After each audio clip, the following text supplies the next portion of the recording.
So we'll get started. Hello, everyone. Welcome to our event, Building Customer Communities. We're so excited to have you on today. If you have any questions or comments during today's conversation, please feel free to use the chat. I'm Wyatt. I'm the VP of Marketing at NEWaukee. We are an agency that works with organizations to help them build their communities and the experiences that fuel them. Let's get started with a few introductions. Would you, Angela, share a little bit about yourself and your role? Sure. Hello, everyone. My name is Angela Damiani. I'm a partner at NEWaukee. I have been building communities, really for the last 15 years of my career. That's sort of how my career started, in building what was originally NEWaukee's membership community, and subsequently the way that we've pivoted into helping other brands build theirs. Wonderful. And Saratoga, can you introduce yourself? Hi, yeah, I'm Saratoga Schaefer. I am the marketing coordinator at NEWaukee, and I do a lot of digital marketing and supporting sort of all of our other content creation and a lot of writing as well. And I also have some experience creating customer communities outside of work as well, in my own personal life and within sort of the recovery sobriety communities.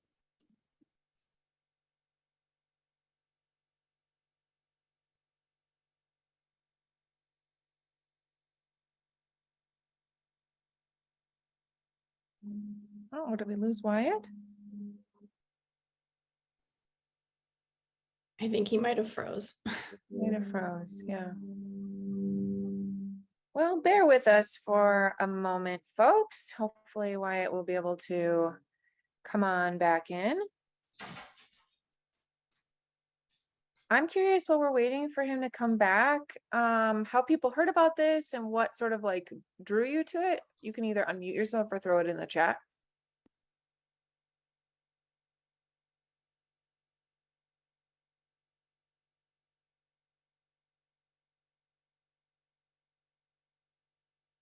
Welcome back, Wyatt.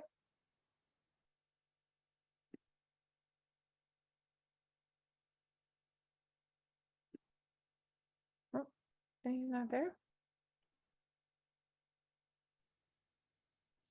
This takes me back to the beginning of the pandemic, when everybody was not understanding what they were doing with their computers yet. I know. Oh, of course, the timing, it's just too perfect when you're aiming to jump in and get into a new topic. My apologies, everyone. Hey, welcome back. Of course, nothing like a Tuesday morning Wi-Fi issue to get us started, but I will share my screen again. Yeah, we were just chuckling about how it's always right when you need to get into the meat of it. Yeah, it's your turn to talk. Yes. Wonderful. All right, let's get back into it. So, why are we talking about customer communities today? Why is this concept of a customer community growing in popularity? We want to start today's discussion with a little context and common language. At NEWaukee, we argue that a lot of the popularity about customer communities has to do with trust. Trust has been a big topic of conversation in recent years. Consumers are more aware than ever of the way that their data is exploited for retargeting, the way the advertising they see can be not entirely authentic. At one time, it was ideal for advertising to be disruptive, but that's not really the case anymore. Instead, disrupting a viewer's experience on their phone or while watching TV is just kind of met with frustration and distrust. At the same time, it's become really challenging for marketers to reach captive audiences. New policies for making options for targeting really limited, and Facebook posts are likely to reach less than 2% of their followers if they are not boosted. This causes a pay-to-play model that really only the highest bidders with the largest budgets can win. So with all of this, how can brands succeed? And we say authenticity. 88% of consumers say that authenticity is a deciding factor when selecting brands to support. And I think the rise of TikTok makes a strong case for why authenticity matters. At the start of the pandemic, TikTok really gained momentum for its embrace of, unfiltered, genuine content as users posted everything from like dancing videos to cooking during quarantine. 64% of TikTok users say they can be their true selves on the platform. And 56% of TikTok users say they post videos there that they wouldn't post anywhere else. This is important because people are more likely to trust those that they know or perceive to know as part of their company, as part of their community. And that extends to brands as well. Consumers are 77% more likely to buy a product if their family and friends recommend it. And word of mouth is the primary factor behind 20 to 50% of all purchasing decisions. Connection, community, and authenticity are really key to reaching and inspiring consumers. This is why brands are now, often going a step further to create their own customer communities, building direct connections between their consumers, employees, and online audiences. Nearly half of consumers expect brands to be connectors, bringing people together toward a common goal or passion. So what is a customer community exactly? We'll take a look at a couple examples just so you can see the breadth of industries that can take advantage of this strategy and get really creative with it. Nike's Run Club allows consumers to connect with new friends in the area to run together, which provides opportunities for positive brand affinity and word of mouth recommendations on the best Nike exercise gear. Lego has their Lego Life, which allows children to safely share photos of what they've made and leave comments on other kids' creations. For adults, the Lego Ideas online community allows the consumers to offer creative proposals for new sets to be made.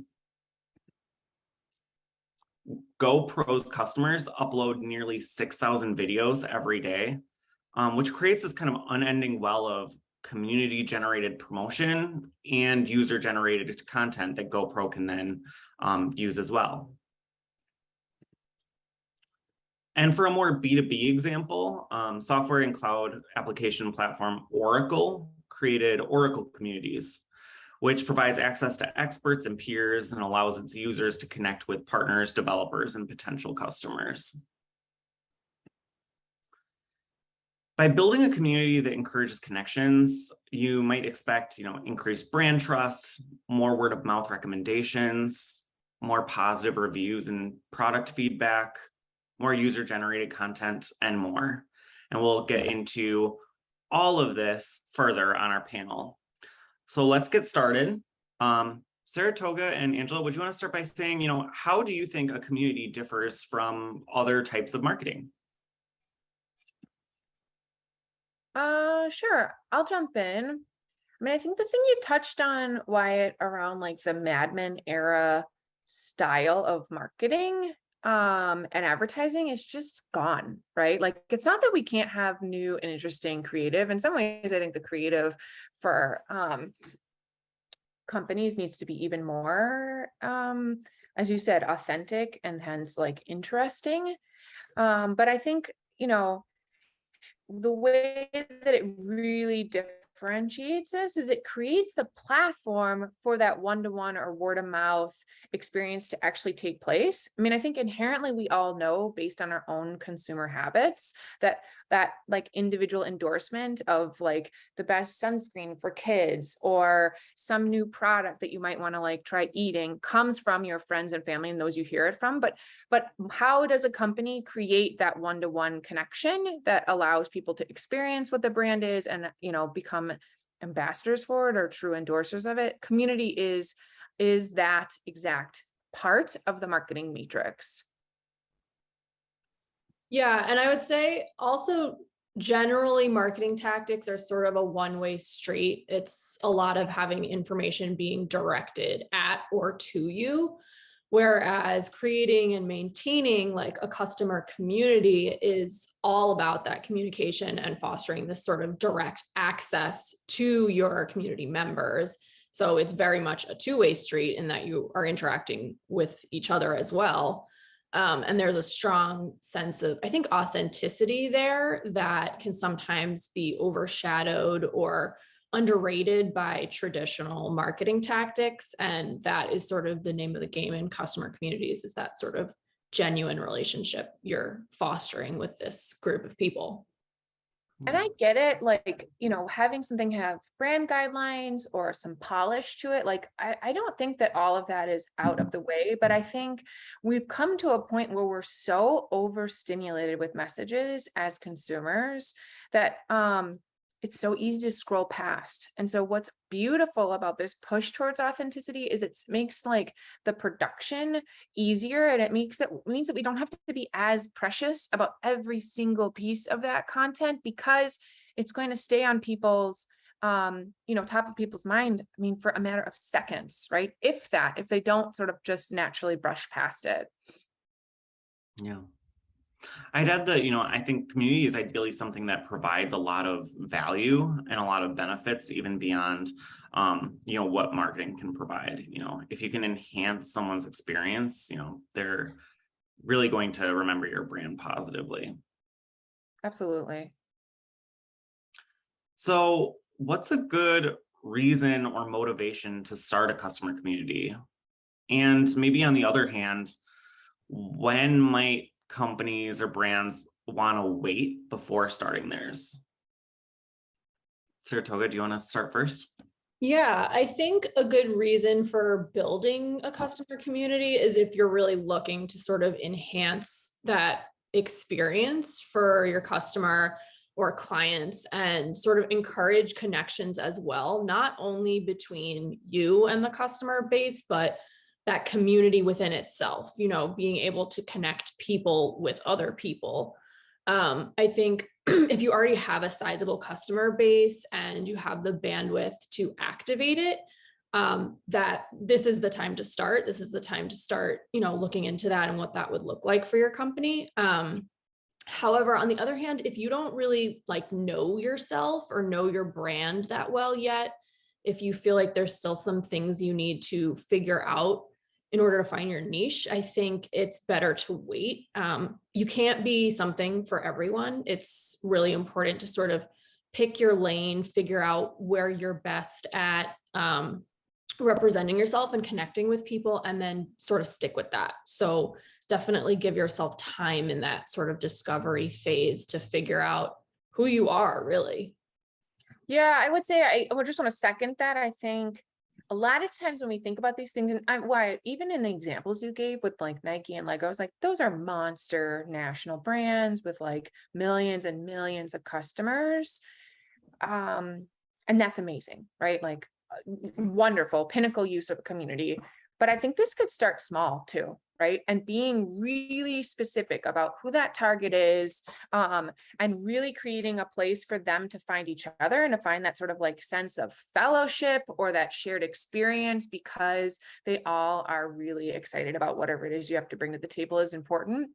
And the only other part I want to bring into this conversation is Nike and Lego are a consumable product. And we're talking about this from like traditional marketing of brands and services, but this could also apply to nonprofits as well. And if you really think about like active volunteer bases, that is essentially a customer community as well, right? Someone who's like championing the mission of that organization and helping to have it reach as many different lives as possible. And so there's a nonprofit implication for this too.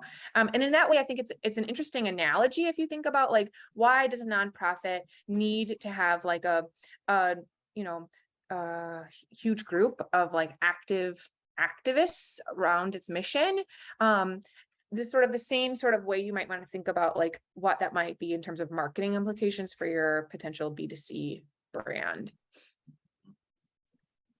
Yeah, I would also add that I think as you get started, you might want to start internally first. You might want to look at like, let's say you're a company and you want to start a customer community. Maybe you can pilot some things inside your organization, see, how you can build like an internal community first. Depending on the size of your organization, a customer community might touch multiple teams. So if you can think of, scale, if you're a smaller nonprofit, you might be the one person who is in charge of all aspects of your community.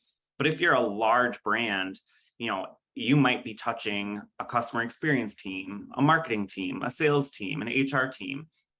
So when you start to like think about your customer community, figure out the like skills and the team that you need, the buy-in that you need, and make sure that you have the resources to kind of kickstart your initiative.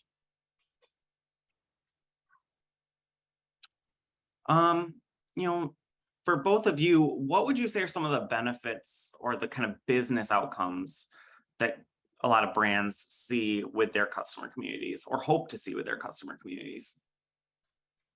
Well, I think one unexpected outcome besides the obvious around like new revenue, new leads and things like that is that this is an opportunity, like you just said, Wyatt, for potential internal team engagement and training, as well as helping your associates or team members, not just rely on the marketing team to do the marketing, right? Like if you have a whole workforce, depending on the size of the organization, really being these sort of true champions for you, your ability to impact and reach larger scale audiences is incredibly more vast from that perspective. And of course, it boosts morale too, right? Because then it gives, even the lowliest intern up to like folks who are completely away from the marketing, whether it be accounting or HR or whatnot, like a sense of pride that they're also helping to like champion the organization, fueling its growth and seeing like a direct impact from their work straight from the customer. Yeah, and I would say externally too, you're essentially creating all these different brand ambassadors for your company without necessarily having to pay them like any kind of salary. It's these customers who are feeling heard, who are feeling valued, who are being highlighted within the community is creating a very authentic and genuine relationship with the brand that they are then going out and spreading through word of mouth and maybe recommending to other people within their own communities. So there's a great stat that it's sort of like 67% of businesses who have these customer communities report using members to plan new products, services, or features. So not only are they acting as brand ambassadors, but as Ange touched upon a little bit, they're sort of helping you do all this marketing stuff as well. They're creating new content and new ideas that you can use and leverage to even further boost up your brand. Yeah, not even marketing. I mean, I'm thinking about depending on the product, it could be that it is acts as an extension of your R&D too, right? Like they're helping to actually accelerate because they're the ones that are actively using whatever that is, right? They're helping to accelerate like what feature should be prioritized next or how it might be, you know what I mean? Or even interesting ways in which the product, there's always unintended like potential uses that might open up a new market for you in some way too. Yeah. I know a really good example of that would be Adobe. Adobe products like the Creative Cloud services. They have a huge customer community of people who use their products and are constantly giving feedback. Another benefit that is kind of interesting is that a lot of customer communities are about, having users answer questions for each other. And a lot of companies will see that they don't need to hire as many customer service people, and because in their forums and in the like communities that they provide, people can answer each other's questions without necessarily one of their staff members getting involved to answer those questions. So a lot of unique ways that community can really honestly save cost, from the user generated content to the, product feedback to answering, customer service questions. These are all things that, save time and money for the organization. Which you touched on this too, right, when you were talking about the pay for play model, but this also allows a brand to own its audience, which I do feel like is the next wave in terms of marketing, right? Like we all got online, we built websites in the early 2000s, and then in the mid 2000s, we built all these social media platforms, and all of that's great.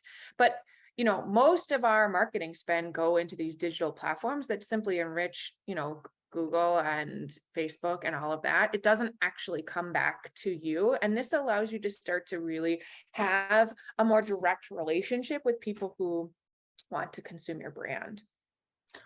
And we see that a lot with like Facebook ads and things, Facebook ads and LinkedIn ads and all of those, I think they can be really good at brand awareness, getting your brand out there, maybe getting clicks to your website. But I think what we often see with people is, it doesn't convert. It doesn't convert. And I think it's because, for these considered purchases, that word of mouth or that personal connection is so important to, convert someone into actually saying, yes, I want to buy the product or the service or whatever. It's rare for people to just kind of see an ad and be like, yes, that, from a clothing brand all the way to like, your choice of insurance agent, I feel like it's the considered purchase that you want to hear from someone, yes, I trust this. And so that's really key. I think, marketing has its own limitations. And I think when you can get people who are really galvanized around your brand, sharing why they like it, it just leads to more of those sales. Agreed. So how then, Saratoga and Angela, do you incentivize people to join a community? I'm a customer at some brand, why should I join their community? What is the thing that gets me in? Yeah, I think there has to be a real sense of sort of like exclusivity there. People should be getting something that in this community that they would not ordinarily get, whether that's, swag, information, access to new or different products, referrals, whatever it is. There should be something there that makes them feel like VIPs, that, they are respected and they're getting like a little something extra that they might not normally get.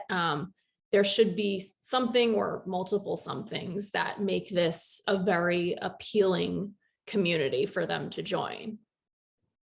Yeah, and I also think besides the stuff they get, having a mechanism for their voices to be heard and for this to be co-creative is really helpful for incentivizing people too, right? Like people want to feel, like you think about like Maslow's pyramid, like that top pinnacle is that like sense of self-actualization. Like people, if you can tap into that, right, people actually being able to contribute in some way to something that feels like greater than themselves, that can really help to drive a community forward too. Absolutely. Now, what are some of the challenges that you say we face when building or setting up a customer community? What are the common roadblocks? I mean, to be honest, I think it's easy to talk about this and have people nod along and say, yeah, I want this. But then what happens is they end up treating the community more like a distribution list, right? So it's still really meant to be top down, pushing information. And that's not what a community is, right? Like a community is a true platform for members to interact like top down, across, and bottom up. And the only other thing I'll say is like, this stuff takes time. It's not the same thing as placing a single ad, you know what I mean, at setting and forgetting it. This requires like a community manager and someone who's adept at community management to do it really well, which again is an investment. But I think what we're arguing here is that it's a worthy investment given how noisy every other channel is and how much money is needed to really like activate those in order for them to yield true sales, true brand ambassadorship, etc. Yeah, and sort of building off what Ange is saying, I think that challenge of resources is very common because you need that time, you need energy, you need budget, you need staff to be able to truly run a successful customer community. And not every brand has all four of those things. So it's, I think, really important to spend some quality time in that discovery phase to figure out what resources you have, what you have access to, what you can leverage, and what you need to prioritize given what you have at your disposal, and to not just jump right in right away. It's better to sort of take that time and go slow and do it right than to just sort of impulsively charge in and be like, all right, we're doing this now. Yeah. Which, depending on the size of the organization, I mean, you can argue that that's a challenge for really small organizations as well as really large ones who, you know what I mean, need to show on a quarterly basis how their KPIs are performing, right? Some of this stuff, because we're talking about interacting with potentially large groups of human beings who don't operate the way that like the production of widgets do. We can't exactly control it. We can create some boundaries for it and some rules for how they might want to interact with one another. But at the end of the day, we're hoping for that two-way exchange. And so, you know, we can be planful about what we're putting out there, but we don't know what we're going to get back, right? And so that requires a level of trust that is a little nerve-wracking. Absolutely.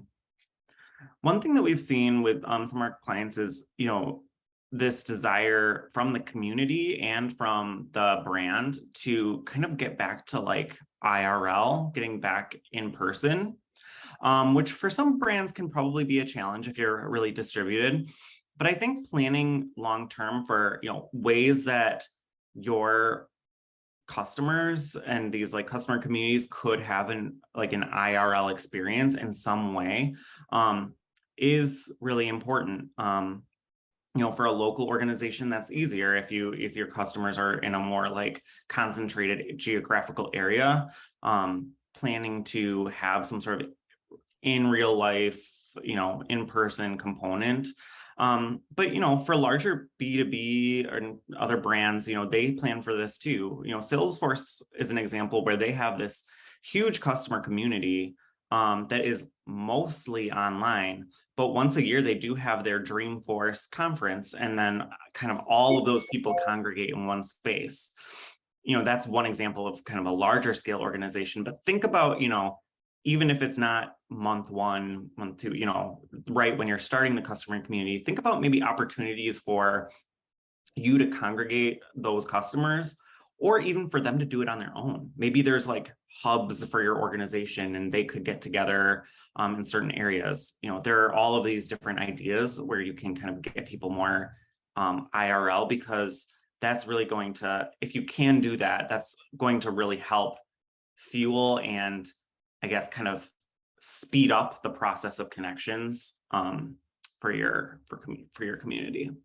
Yeah, well, that's been so interesting in the last couple of years, you know, with this sort of like mass adoption of technology, which I would say is a silver lining of the pandemic, right? Like some people were meeting via Zoom when that product launched well before the pandemic as a way to sort of interact with one another. But this really like allowed brands large and small and like potential customers who are not like digital natives or as digitally savvy to all sort of like have an even playing field with this world. And you know, I can even think about like the early days of the pandemic and the number of like webinars like this. I felt like there was like 1,000 of them to go to because everyone was so excited to like meet online.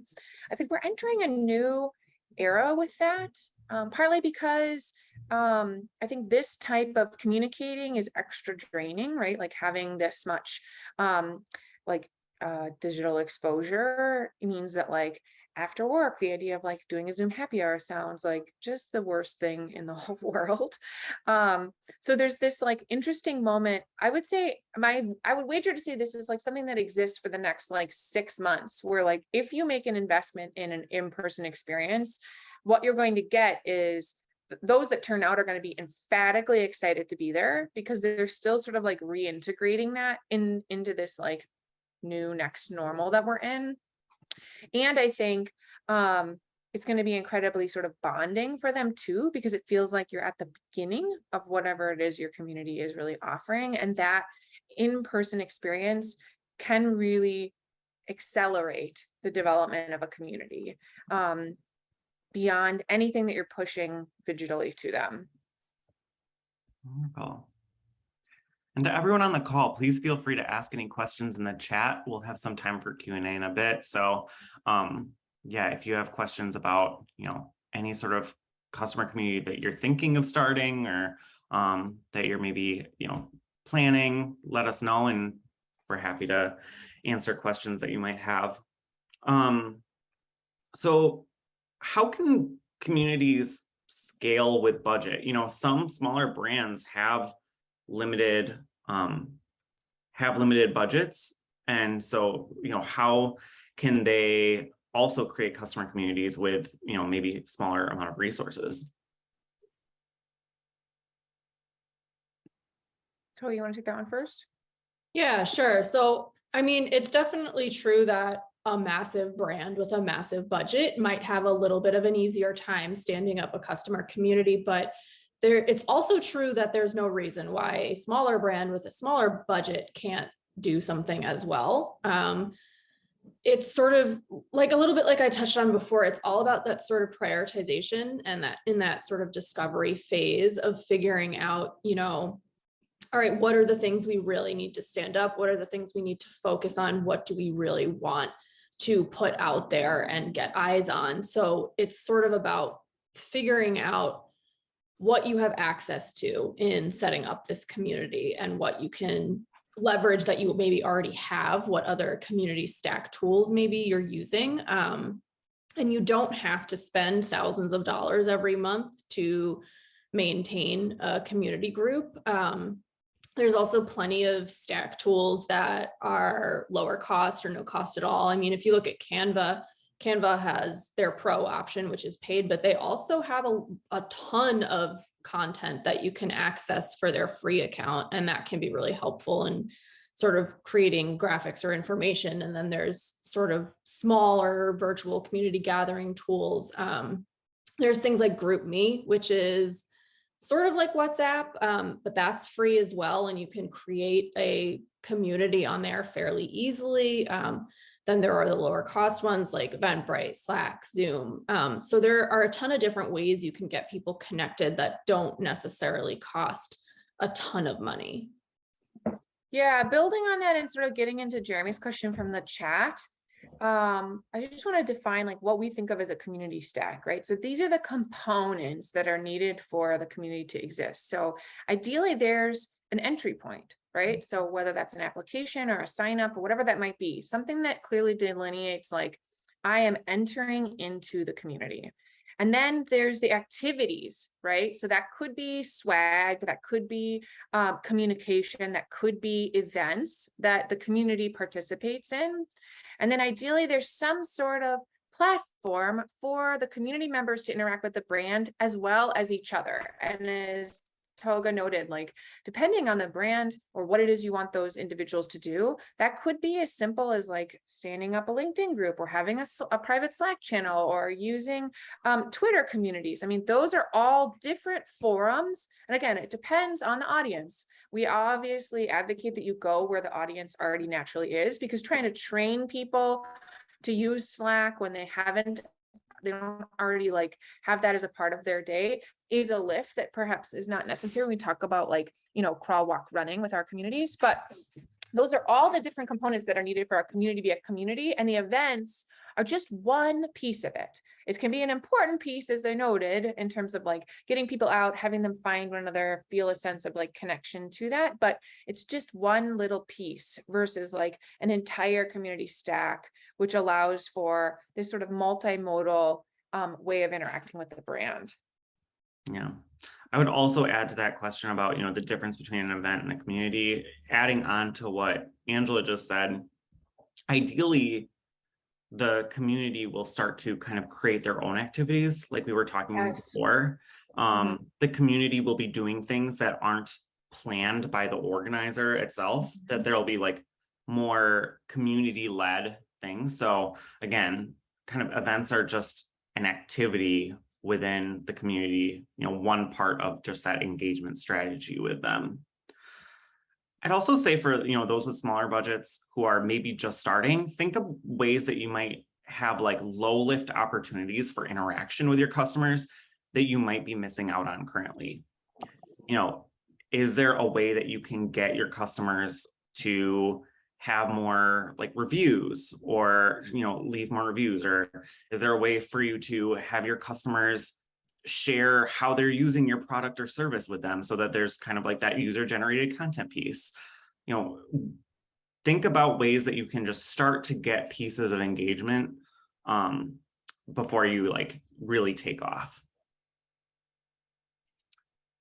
One question is, we've talked a lot about B2C brands. What might community look like for a B2B brand, or a brand that might not have as much of like a well-known consumer product? I mean, I think your example of Salesforce with their Dreamforce is a really good example, right? Like a way for folks to actually gather and feel like they get to hear what's next in terms of the product, as well as, I mean, Dreamforce has everything you could think of in terms of that being like a truly transformational experience. There's the Adobe learning communities, which are like forums for Adobe users to be able to provide user feedback, as well as user generated answers to common questions. I think this could also be a way to provide like a true value. So I think about like developers community, bringing together all of the pieces that are needed for commercial development to take place, right? So you think about like the lawyers, the bankers, the real estate developers, right? Like there's a way for them naturally to interact with one another because they tend to be siloed in their industries, and to be able to like connect around a topic like urbanism, right? Like, which is something that they potentially all tangentially are interested in, but is not exactly what the person who's generated commercial loans is doing day in and day out, right? So it's elevating their own professional development, as well as providing a forum for them to really network with one another. Yeah, I definitely agree with that. I think there's also, it just becomes a place to foster communication between customers and people in general. And the other example you gave earlier of the Oracle community is another good B2B example of how, that's not as sexy maybe as like Legos or Nike or Run Clubs or whatever, but people are still using it because, this is a community where you can go in and you can ask those questions, not only of your other community members, but you get this sort of direct access to the company, to the customer service reps, to the experts. And that can be very beneficial for both parties. So that's another example of one of those two-way streets. So those forums or online platforms can allow that kind of two-way communication, but it's also going to allow that word of mouth info to spread and for the brand to flourish, really. Yeah, and I would just say, we sort of touched on this already, but like these are really good for large scale considered purchases, right? Like, how is it that we're creating a forum for a relationship to begin before that purchase is really needed? Because it's easy to sort of imagine why this is a benefit to sort of like that B2C experience, and some of those, like Toga said, sound like more playful and fun, but I don't know that it's as like necessary as some of these like B2B forums where you're trying to sell something potentially wholesale or to a market of people who don't regularly convene in a single place. And so like even using Facebook ads or stuff like that is not actually a solution for you. Yeah, I mean, it might look different for different industries, but I can see, things like commercial banking or commercial real estate or like law firms, all of these different things where even, you might not have a full team around you. You might be just like one or two people, working on this. I think it's still really good idea to have a customer community and convene those individuals. And I think a lot of like software as a service companies, there's still so many applications. And so I think what you really need to look at is, again, we talked about this a little bit, but meeting your customers where they are, and figuring out what would be of value to them and then delivering that. So there is kind of a initial customer research phase that you have to kind of start before you jump right in. Right. The discovery is needed. Before we head into Q&A, for those who might be, kind of on their journey, starting their community, do you want to share any last pieces of advice?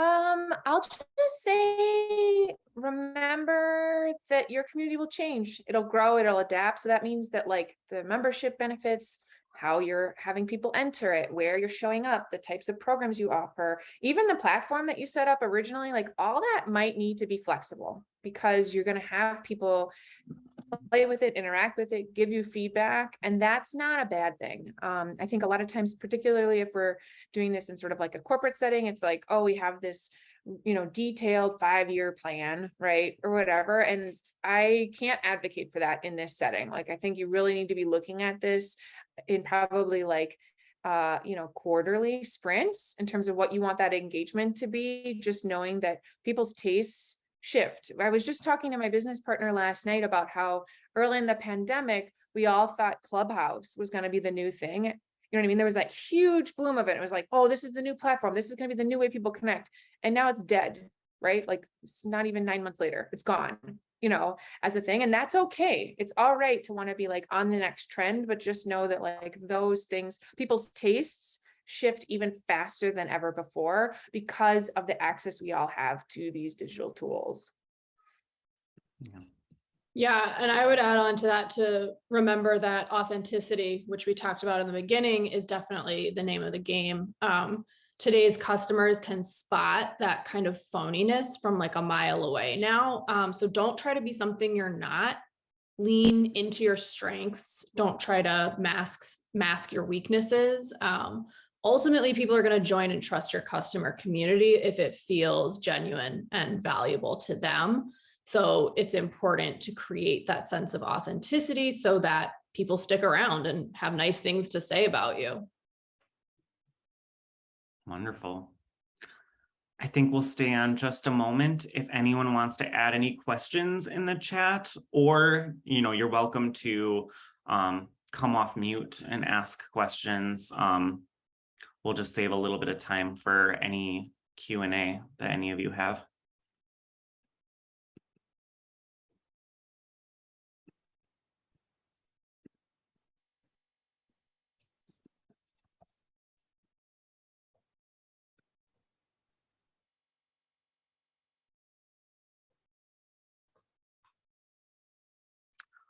All right. If no one has any additional questions, we will wrap up here. I know Lauren had dropped some of our LinkedIn links in the chat. So please feel free to connect with us offline. If you have any questions or things that pop up, we were so glad to share this time this morning with you. And we hope you all have a wonderful rest of your day. Bye, everyone.